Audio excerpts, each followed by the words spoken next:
So what we find is that reluctance to report can very much be solved if we had a government and a justice system that actually works. A lot of the survivors that do reach out, a lot of the survivors that have gone through sexual offenses, a lot of domestic abuse acts, do want to report. And they do understand the need to report. But unfortunately, because of also the knowledge that the justice system is failing, that's one of the biggest reasons why they end up not wanting to.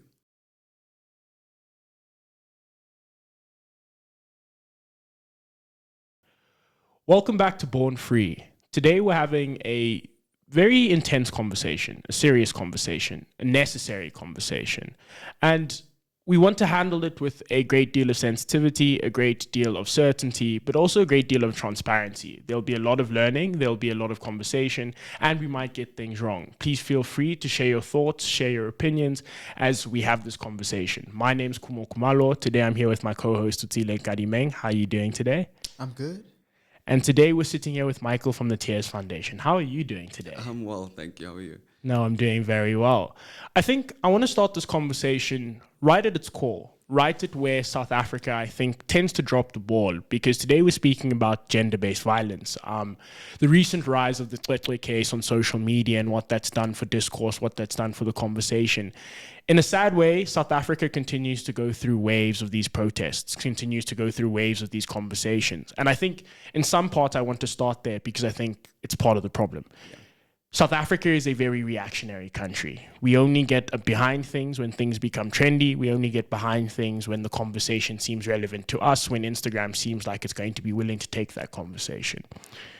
And I think with such a epidemic problem, but also such a long-term problem, it makes it extremely hard to engage with it when everyone only engages it for a few weeks, for a few moments.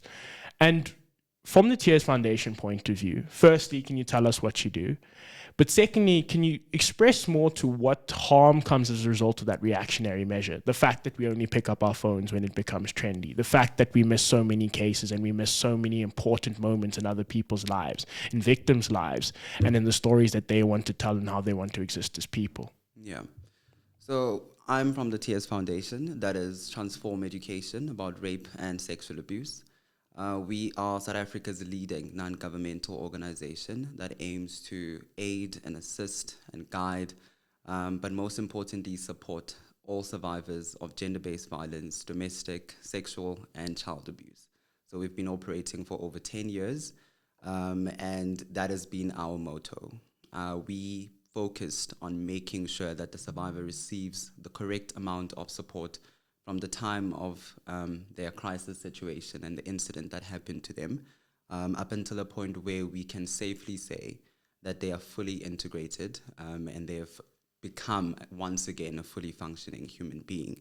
That is our goal as an organization. And in terms of the reactive measures that we see in South Africa, I can't say that it causes harm, because at the end of the day, that is someone's story, that is someone's incident that is now being brought to light for the whole of South Africa to see. And right now in our country, that is very imperative. Every form of awareness is important. So it's just unfortunate that it's just one or two at a specific given point in time, as opposed to everybody, right, that is going through that and is suffering the injustices that then gets to receive the spotlight. So it doesn't cause any harm.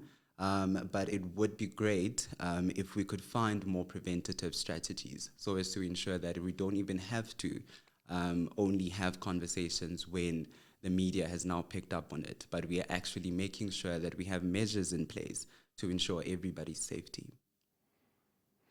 I think in civil society, and particularly around young people and how this discourse is being framed, there's a huge responsibility and onus that's put on us being the ones to lead the conversation.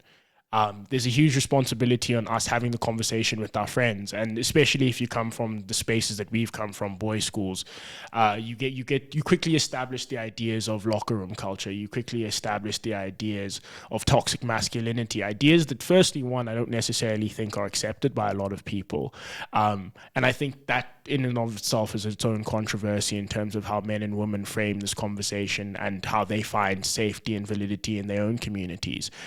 But I think my question there is that a lot of the time we're hearing have the conversation. We're hearing speak to the people around you, speak to the people in your community. Exactly what are we meant to be saying in those conversations, one? But secondly, what are those conversations meant to do in terms of moving a community forward? Because I guess, like Otsile, we've had this conversation to some extent that we continue to have the conversation on a year-to-year basis. If you're in high school, if you're in an institution, you get these talks from these organizations who come up and they say, please understand what consent is, please understand what sexual abuse and sexual violence is, please understand the issues around GBV. But yet, at the end of the day, we still feel like we walk out that room unchanged. We feel like there's a lot of people who then laugh the issue off, brush the issue off, or it's a thing of now we have to debate why it is an issue. And I think it's important to show both sides, because I think a lot of the time it's us versus them, or there's an ability to create a division. And a lot of the time I say, no, it's important for everyone to come together. It's important for us to find unity. But particularly in your stance and in your view, what is that conversation meant to be geared towards? Where are we meant to be taking it? Because is it a thing of we should be saying to each other we should be more accountable? Is it a thing of we should be saying to each other that actually we can't allow for any wrongdoing to take place? Or is it to be saying to each other that if we see anything that's wrong, we should be doing something? And it could be all of those three things, but yeah. Yeah, so I think it's fundamentally all of those three things. But I will start, because you mentioned the recent case, Cwecwe's case, right? When it comes to having those conversations with our children, that is very important. So we need to start from a very young age. We need to start them from a very young age. And when we have those conversations, we need to be as direct as possible. So we need, as parents, as educators or teachers, as guardians, to stop avoiding having the sexual talk with our children. So when we have the talk, we also need to use the terms in which actually happen. That's unfortunately where we are as a society. We can't afford to still be trying to sugarcoat words and terms for them, because then when it happens or they find themselves in that situation, they won't fully comprehend what is happening to them. So if we as our parents or as parents start having those conversations, and we don't avoid using the correct terms for it. If this is what we call a vagina, you call that and you let that know to your child that this is what's happening. When someone touches you here, it's wrong, you know? So that's what we can try to do from a young person or young people's point of view, firstly. And in terms of our daily circles, in terms of our institutions, higher learning institutions, it's very important, like you mentioned, to dismantle all the values of toxic masculinity. So what I mean by that is we need to hold each other accountable. As men, as boys, like you mentioned, unfortunately, we are a huge part of the cause and a huge part of the problem. And much of that has been because we don't have the conversations in terms of making sure that the men understand that even certain language, even certain discourse, even certain ways of communicating about the next gender or the next sex is incorrect. So those values, those thought processes need to be dismantled. So we need as a society to stop bystanderism. And essentially that's what I'm trying to understand. So you need to get to a point where you see it, when you hear it, or when you even suspect it, you speak about it or you act on it. If that means reporting on it anonymously, that's also an option. We have that option. The police officers have that option, so it's very important to not just let it be just because it does not involve you, or it does not involve someone that you know, or someone in your family, or someone in your close to trusted friends. Yeah.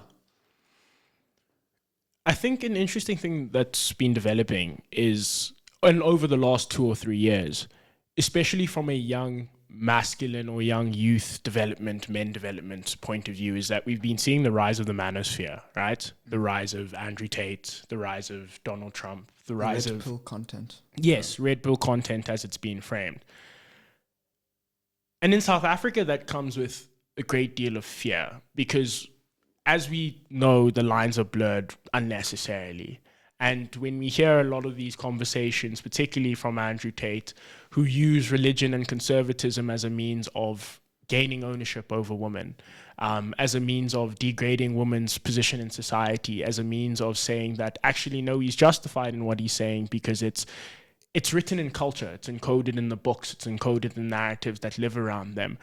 But then taking that a step back and looking at South Africa as this melting pot of culture, and culture that I don't necessarily want to say isn't progressive because I'm careful to critique culture, but I think culture that may not necessarily align with how society views certain issues, right? And I think within that becomes a very difficult framing of some people see this as, no, you're changing my culture. From the beliefs of there's a certain hierarchy, there's a certain way in which we should engage, there's a certain belief, and this extends through religion, through culture, through a variety of things.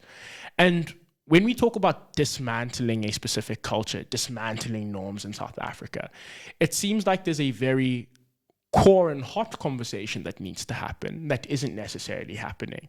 And how do we navigate that? Because I guess on one end, there's going to be very strong traditionalists who are going to say, this is how we've existed. This is how it's worked and it's operated for us. There hasn't been a problem for us. And I always say to those things, two things. Firstly, one, the majority of those instances, it's men who have never been affected by it. And secondly, two, those are the people who are the biggest benefiters of those systems. So there's nothing for them to change. But on the other end, I still do go, but there's a kid who's been taught culture from their parent, and they don't want to let go because they feel like it's going to be denying a part of their identity, denying a part of everything that they've been taught, everything that they've been believed. So in the same way that we say have these conversations for your child when they're very young, some parents are just incapacitated to. Some parents don't necessarily want to go to that step. And then we've got a weird South African government who deals with this issue a bit differently. But what we know true to South Africa is culture is dominant, and it forms part of the majority of homes that exist. How do we deal with that major pressing thing when we don't necessarily have traditional leaders buying in to the conversation and the discourse, when we don't necessarily know if civil society is willing to have that discourse and willing to push the buttons and say, actually, culture may be an issue within the country? And when we seem to then levitate it or keep it at a very not surface level discourse, but we run away from what's core and pertinent to the problem. Yeah, I think we need to firstly acknowledge the fact that culture is important. It does play an important role for most South Africans. Yeah. But we also need to then be honest with ourselves with certain issues, certain cultures that we have come to know, that we've grown up with, have actually caused more harm than good. GBV cannot be solved using cultural inferences or cultural references, unfortunately. Otherwise, we would not be sitting where we are today, having this dialogue, having this conversation. There's instances and cases of GBV just simply cannot be solved by sitting down and saying, I'm going to have a conversation with the families. Because that's one thing that happens.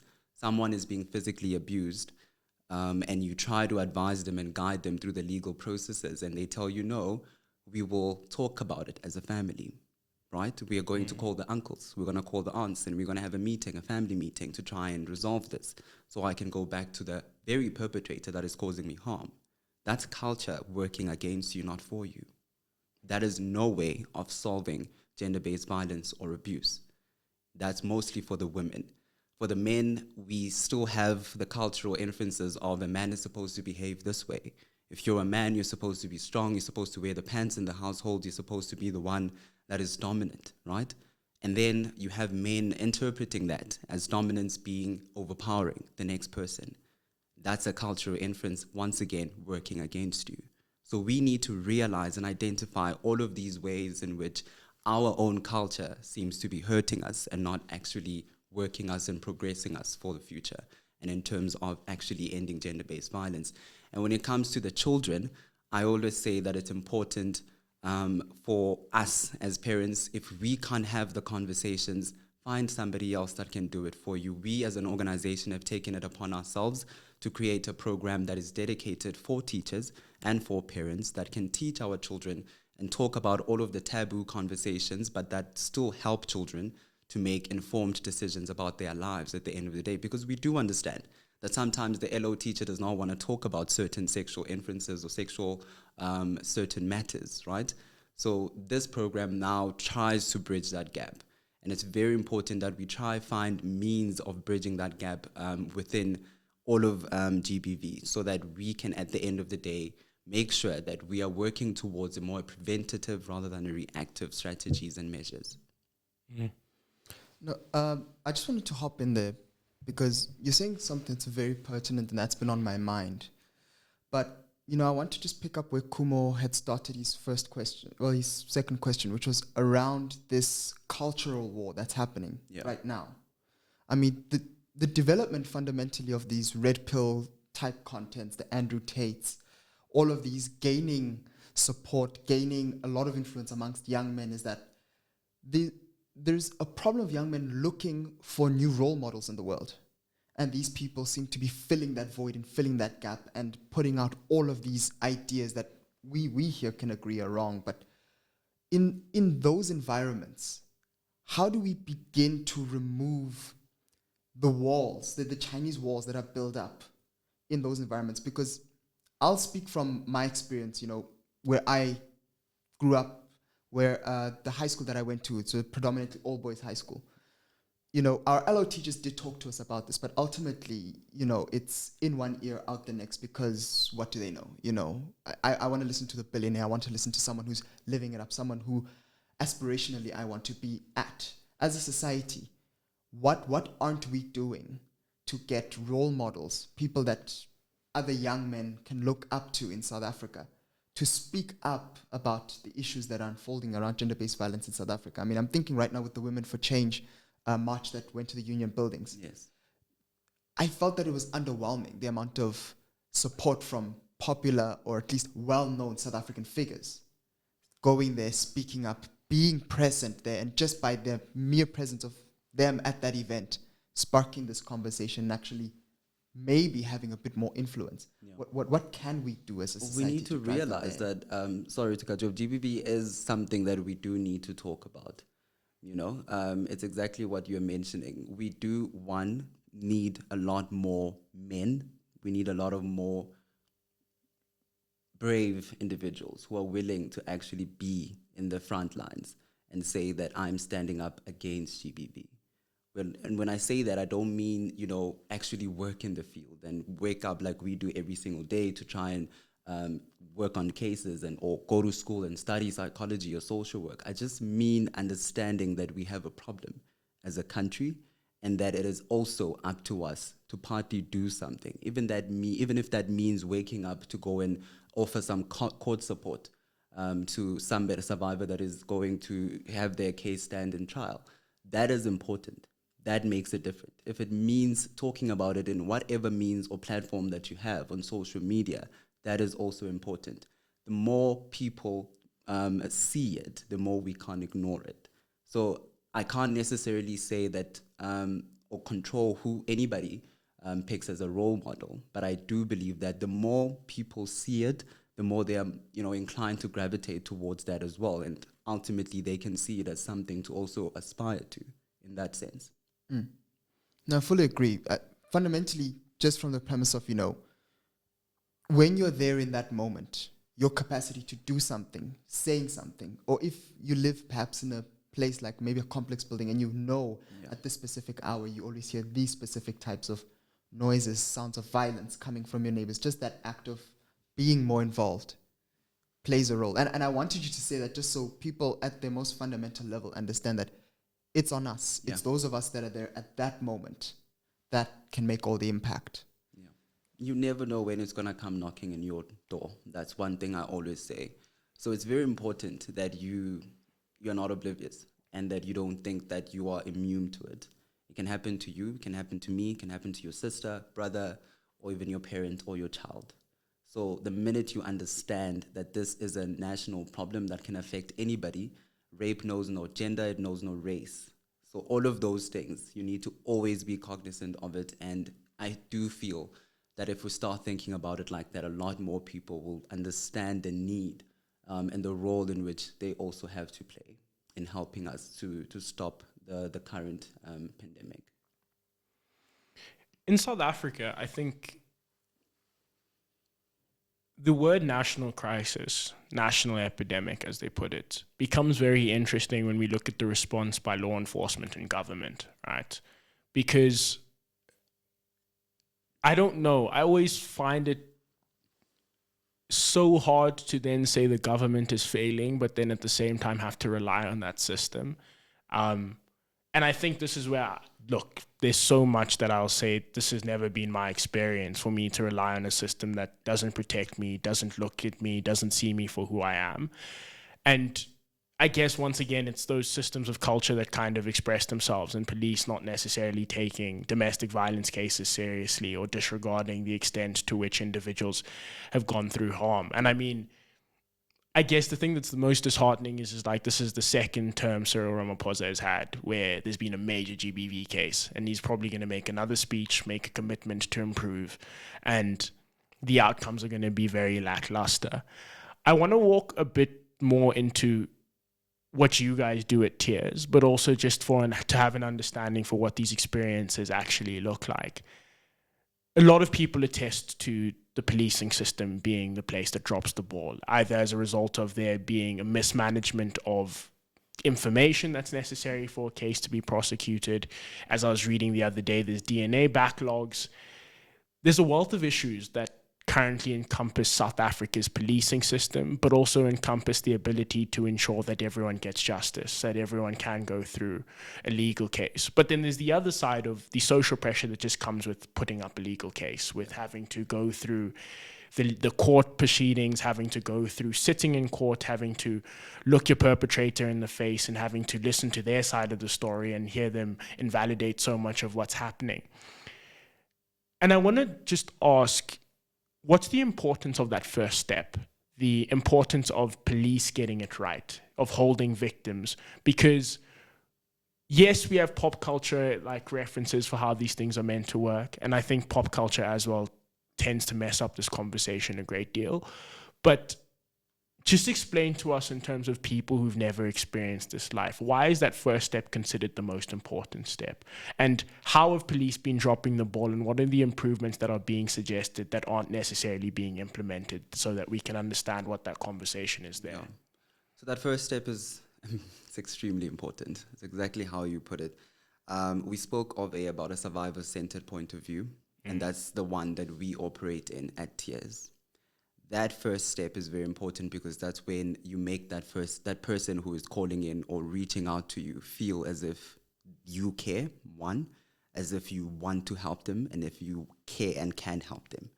So if they reach out and they find that on the other end of the line, or your response is immediately unwilling to help them or incompetent, for a lack of a better word, you've already lost that person forever. So what we find is that reluctance to report can very much be solved if we had a government and a justice system that actually works. A lot of the survivors that do reach out, a lot of the survivors that have gone through sexual offenses, a lot of domestic abuse acts, do want to report. And they do understand the need to report. But unfortunately, because of also the knowledge that the justice system is failing, that's one of the biggest reasons why they end up not wanting to. So they end up focusing on just wanting to focus on the psychosocial part of things, and they will tell you. They will tell you that I know for a fact that the case is not going to go anywhere.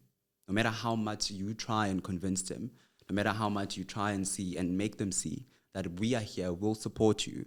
And unfortunately, you can't force them at that point, because they know, and we know that it's true, So it's very important to have a multi-sectoral approach, like I mentioned. Firstly, I always say that you can't assist any survivor without you yourself having been a survivor. It's very important. Not to say that it's impossible, but it's very important, and it helps a great deal. That's the best way in which you can truly say that I know that this person just went through, what this person is going through, as if you yourself have gone through it, and it's your lived experience. But if it's not, then it's very important to have the hunger and the will and the determination to try and understand from where they are coming from. And I feel that's where currently our government, our justice system, our healthcare workers, our educators, institutional, that's where they're lacking, and that's where the problem is.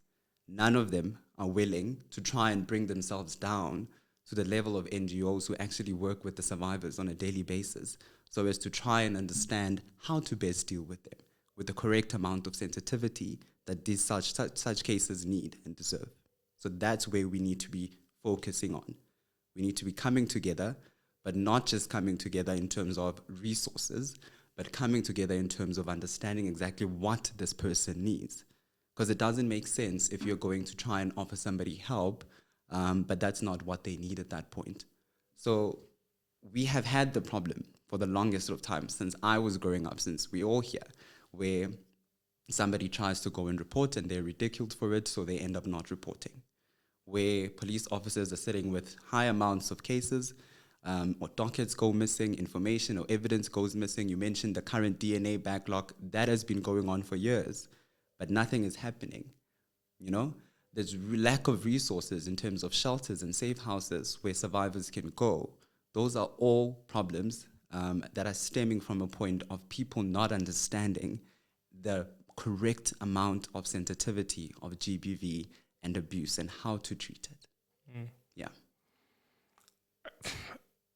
The legislative conversation is a big one in South Africa. I think it happens almost every time there's a GBV reaction around should they be able to get parole? Should the death penalty be considered?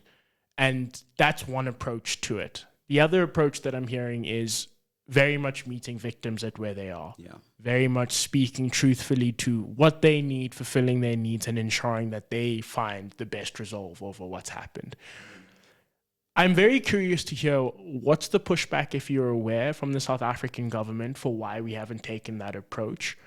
But secondly, NGOs have been having the same pushback, having the same conversations, and I guess not necessarily the same government, forbid me if I said that, but still very much the same person in charge at the head and leading this conversation. And he's made commitments to find better systems, to make sure that police are better serviced, to make sure that resources are better serviced. I am curious on a very on the grounds level, does it mean that we need better police officers? I mean, I'm very aware of the shelters thing, that you need more resources there, you need more government support there. But what particularly is it that the government can do or isn't doing that they should be doing to improve the situation? Yeah, so in terms of legislature, South Africa has the best in the world, I can say that. Our legislation is the best there is. In terms of implementing it, that is where we're having a problem. That is the problem. Our government, very much, you mentioned, they can give great lip service, especially when it comes to such issues, especially to, declaring it GBV as a pandemic, and then they fall back, right?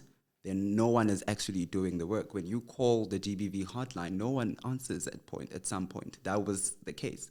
We had to take their calls, but the government is okay with going out and declaring it a pandemic. So there's a lot of lip service, but not following up with actual work and practical work that needs to be done on the ground. And in terms of making sure that this beautiful legislation that we have is actually being implemented on a daily basis. You can't help somebody if you yourself don't understand the legislation and how to help them, the practices that you need to follow. You can't help that person. Police officers can't even assist with protection orders and things like that. They don't know how. So we need to understand that the people we have in our schools, in our healthcare systems, in our police stations, firstly know and understand how to do the job, and then we try to train them to understand how to best do the job when it comes to GBV. That is where we need to be focusing on. So in the meantime, because I hear your argument and I hear your point, and I'm 100% with you, but I'm also looking at in terms of where we are at the moment and realistically how far we can actually get in getting a lot of what is needed for us to actually deal with this issue sufficiently. what measurable steps can be taken now? What can, outside of government, the rest of society try to help here? What can, if businesses, we've seen this issue long enough happening in the country, even though it doesn't affect our bottom line, it does affect this country, it does affect the image of the country, it does affect our society, and therefore we want to play a role. Agreed. Academia, all of these different parts of our society, if they said we want to step up, what would be the recommended actions? Where would you tell them, this is where we'd want you to start? Yeah. At the moment, without having to rely on the government, corporates have a CSI budget. That is something that they can always also look into doing in terms of supporting NGOs and sort of bringing that some of that budget to curbing some of the increasing to the people, donating that directly to the people that work on the front lines. So that's one way. But it's also important that institutions hold each other accountable. You know, we must not keep trying to hide things that happen, incidents that happen, cases that happen in your institution, and all you're worried about is my university or my school, my reputation. So we need to actually bring things to light. And anybody who is in there and leaders in those fields need to understand the role that they need to play as well. That is to actually hold the perpetrators accountable, regardless of what consequences it may have for the institution. We need to understand and put the survivors first and what happened to them. And then lastly, like I said, the more dialogue we have, the more awareness we speak, that is also going to help. It helps play a role at this point in time, because the more education as well, because that's important. A lot of people don't know what to do and how to react should it happen to them. So it's important that we get that out there, so that if we can't rely on the government, at the very least, I know how to best protect myself if I'm going out to a club or if I'm using e-hailing services. So all of that information, which is available also as a part of our Speak Up program, that is important. That is what we can do at the moment without a lot of means from the government. My next question, I guess, comes with a great deal of sensitivity, because depending on what you consume, depending on what you hear, what you read, will depend on how you necessarily find a read on the situation. Chimamanda Adichie's new book, Dream Count, speaks very specifically about the issues around GBV. But I think what she does, interestingly enough, is that she also conveys what happens when these cases evolve, especially with people in high power, how those conversations change from this is a victim to someone who potentially wanted it, or to someone who was trying to benefit, and you see almost society being unable to hold space for victims. And I think this holds true in a multitude of instances. It always feels like, yes, I think at times we do want to hear victims, we do want to make sure that they feel seen and heard. But at other times, it seems like civil society contributes more negatively to that conversation than positively. Rather than saying, let's let the thing take its course, rather than saying, let's ensure that people are protected and safe, it's very quick for, we need to find answers, we need to assign blame, we need to do everything that's necessary.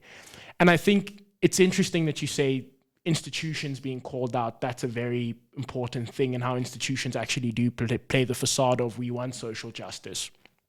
But in actuality, they don't. And I think #MeToo was a very big expose of that moment, where all these institutions had to deal with, oh, okay, we actually are part of this problem. We actually are individuals who are perpetrators of this issue within South Africa. I do think where we are in the time of social media, but also where we are in the ability and time to say whatever you want, whenever you want, what's the approach that people should be taking to these cases? Because I know, for one, there's some people who will go, I will not comment because it's too sensitive, it's too far for me to engage, which then kind of kills the awareness support aspect of it.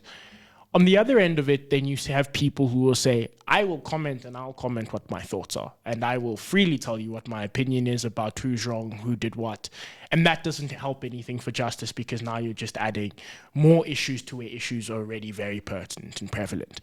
And so in South Africa, and particularly in the social media age, because I think that's where South Africa is at the moment, weirdly enough, how do we engage these conversations? But also, how do we engage these conversations that we feel like we get a positive outcome in the end and not a negative one, where we feel more fulfilled than less fatigued?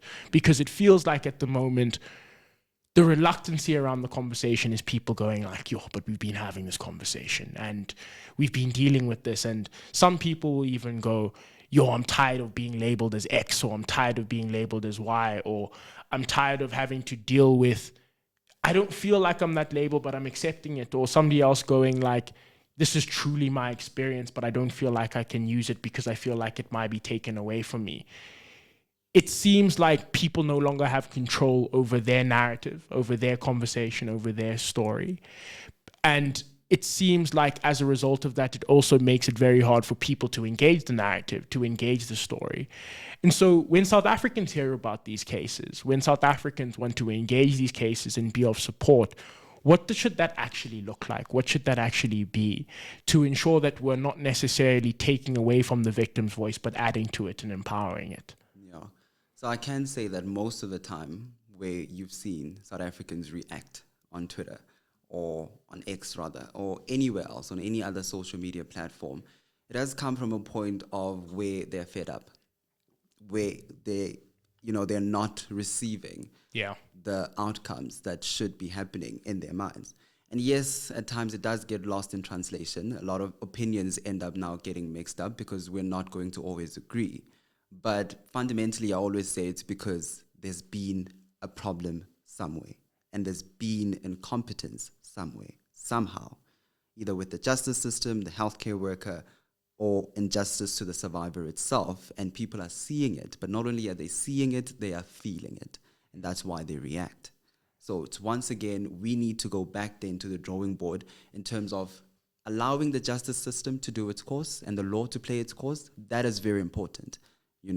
But at the same time, I can't stop and say that South Africans must not react when they also can see that there's some smoke there, and there's something that must have not been done right. So I need to speak about it, because it does, at the end of the day, help add to that dialogue as well, and that message and the outcome possibility, or the outcomes, whether right or wrong, whether the survivor was being honest or dishonest.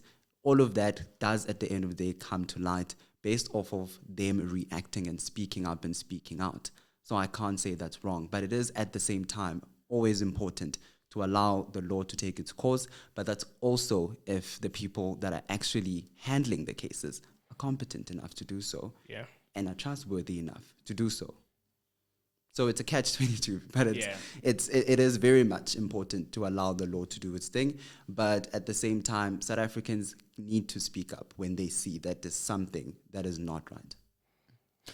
I wanted to hop in there because in my mind, I'm also trying to position my questions from the perspective of someone who sees this from the macro level that it exists.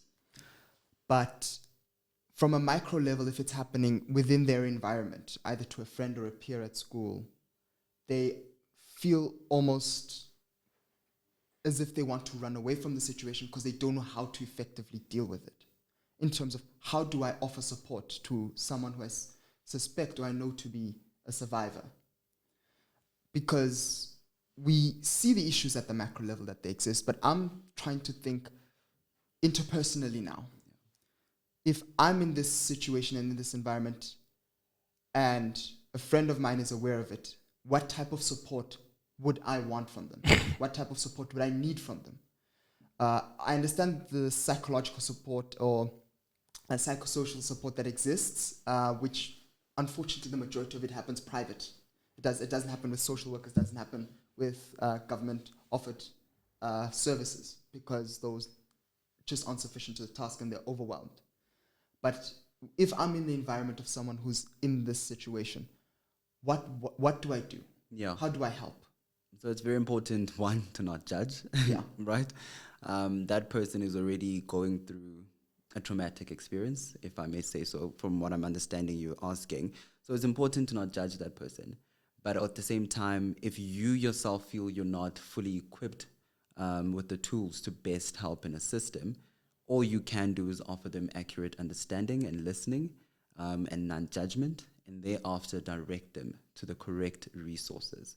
And it doesn't have to be government resources. We provide counseling, and there's lots of NGOs that can point you in the right direction if they themselves cannot help you in that nature. So it's very important to always let them know that the help is out there. You know, the government isn't always the resource that is available. We have made means, and a lot of other organizations similar to ours are doing so.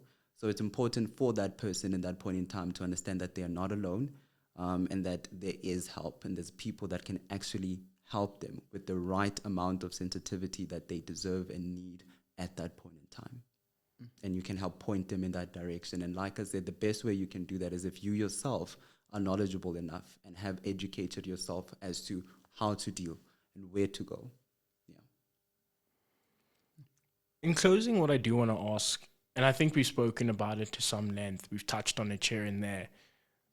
What does coming together look like for South Africa in these trying times, especially when division, hatred, a lot of things that are quick to separate us, and for a multitude of reasons if you read closely into them. Some people say it's for self-defense, some people say it's to protect themselves, it's for community's sake. We seem to be on the opposite end of that spectrum, where we're saying to South Africans, actually, not forget your differences, but put your differences aside for the benefit of the whole. And at a time like this, but also, 6 years from 2019, Uyinene, we've seen this conversation time and time again. And it feels like in this moment, one, we seem to be more broken than ever, just because of the circumstances. But two, we're all trying to seek an answer. We're all trying to find a way out, see the light, see the thing that's going to bring us joy, see the thing that's going to find an improvement to a situation that's been so harmful and been so innate to South Africa and how we've existed. So when South Africans hear us say come together, many of them will believe it's idealistic. That's the first thing. But to the ones who don't, I think there's something to be said for what should they be doing? Where should they be going to? How do they get involved? How do they move this conversation forward and join part of that community of people who want justice? Yeah. So coming together for South Africans, I would say, means having a zero tolerance to abuse. Firstly, it means having a changed mindset and understanding that we cannot even have the slightest of tolerance to gender-based violence, to domestic, to sexual offenses and abuse. And it's unfortunate that we don't have the register available as promised at the end of February, because I do believe that would have played a great deal, right, in helping so. But if we can possibly still move towards having that become a reality and a possibility, then that is one way of coming together from a government point of view. But as South Africans, it's very important to understand the role that you play. It's very important that you understand that gender-based violence is a problem, and it's not just a problem for the person that is subjected to it, but it's a problem for everybody. So it's very important that whatever position that you are in, whatever job, whatever career that you are in, understand that part of that involves dealing and understanding and assimilating information and with regards to issues that involve and pertain gender-based violence and abuse. We can start there, and I think we would be on the right track. I want to say thank you very much to you. Thank you very much for the work that you guys do. I don't know. I don't have many words for this one. I guess to everyone out there, it's keep it together, stay strong. And let's put more pressure on our government. I don't necessarily think the closing of this will do much for anyone now, but hopefully it starts a conversation, and hopefully we contribute to a conversation, and hopefully it provides a different perspective to a conversation. Mr. Nkadimeng, anything else? It's on us. Just that one phrase. It's on us. I want to say thank you very much if you've made it to the end. And as always, this is Born Free.